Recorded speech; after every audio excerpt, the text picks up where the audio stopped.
বিয়েভনুয়াতু ফরাসি ভাষায় এই কথার মানে হলো আপনাদের সকলকে সুস্বাগত।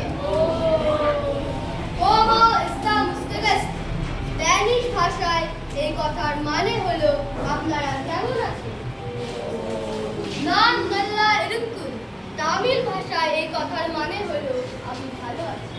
আচ্ছা আচ্ছা মেনু উম্मीद है कि दूसरी शरीर ठीक হবে। পাঞ্জাবির মানে হলো আমি আশা করি আপনারা সবাই ভালো আছেন। বাহ বাহ মহারাজ, এভাবেই আমি পৃথিবীর বিভিন্ন প্রান্ত থেকে জ্ঞান অর্জন করেছি। আপনার রাজসভায় একটু ঠাঁই পেলে আমি ধন্য হব। অপূর্ব, আপনার জ্ঞানের বহর দেখে আমি চমৎকৃত। আপনার আচরণ এবং পাণ্ডিত্য দুইই লিখুন, কিন্তু আপনার আসল পরিচয়টা ঠিক বুঝতে পারছি না।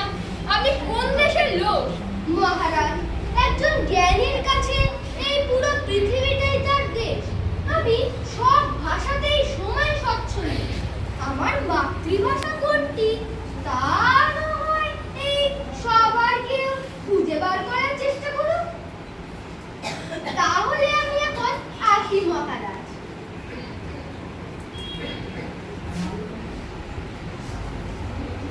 মহারাজ, আমার মনে হয় এই দায়িত্বটা আপনি গোপালকেই দিন। হ্যাঁ ঠিক ঠিক। গোপাল, দেখছো না গোপাল, লোকটা তো মহা বিপদ।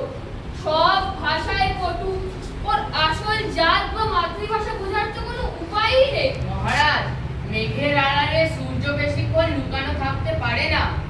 আচ্ছা ঠিক আছে, তাহলে আমি তোমার একটা পরীক্ষা নিচ্ছি।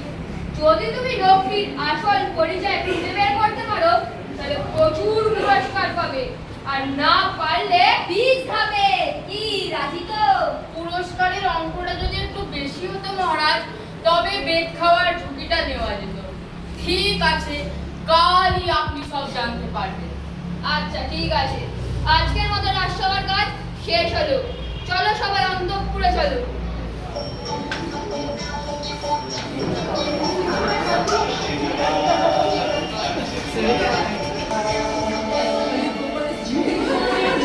অনেকটা ভাষা শিখলে বাপু, এবার দেখি নারীর টান বেরোয় কিনা।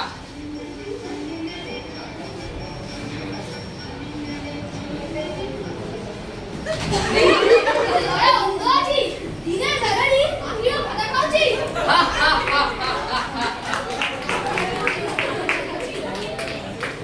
মহারাজ কৃষ্ণচন্দ্র রাজসভায় প্রবেশ করছেন।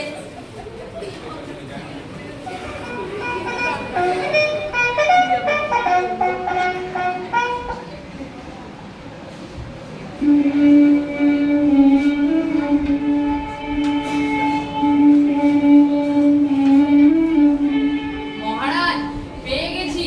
এই ভদ্রলোকটি খাঁটি ওড়িয়া, উড়িষ্যা এনার জন্মভূমি। তুমি নিশ্চিত? উনি তো পাঞ্জাবি বা তামিলও হতে পারেন। মানুষ যখন সুখে থাকে বা অভিনয় করে তখন সে অনেক বিদেশি বুলি আওড়াতে পারে, আর যখন সে প্রচন্ড ভয় পায় বা ব্যথা পায় তখন সে আর অভিনয় করতে পারে না। তখন অবচেতন মনে তার নিজের মায়ের ভাষায় মুখ দিয়ে বেরিয়ে আসে। ধাক্কা খেয়ে উনি আমার উড়িয়া ভাষায় গাল দিয়েছেন। বাহ গোপাল বাবু বাহ, আপনার জ্ঞানে অনেক চর্চা শুনেছি, আজকে দেখেও নিলাম। নিজের পাণ্ডিত্য জাহির করতে গিয়ে ভেবেছিলাম কেউ আমাকে ধরতে পারবে না, কিন্তু আপনার জ্ঞানের সামনে আমি হেরে গেলাম।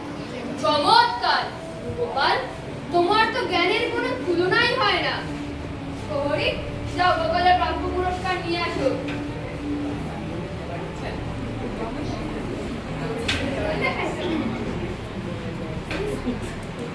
গোপাল, এই নাও তোমার প্রাপ্য পুরস্কার। মহারাজের জয় হোক, জয় হোক। আর পণ্ডিত মশাই, আপনার পণ্ডিত্যকে সম্মান জানিয়েও আপনাকেও আমার রাজসভায় স্থান দেওয়া হলো। জয় মহারাজের জয়। শুনলেন তো সকলে, মাতৃভাষাই হলো আসল ভাষা। তাই সবাই মাতৃভাষাকে সম্মান করবে। আজকের নাটক এখানেই শেষ হলো।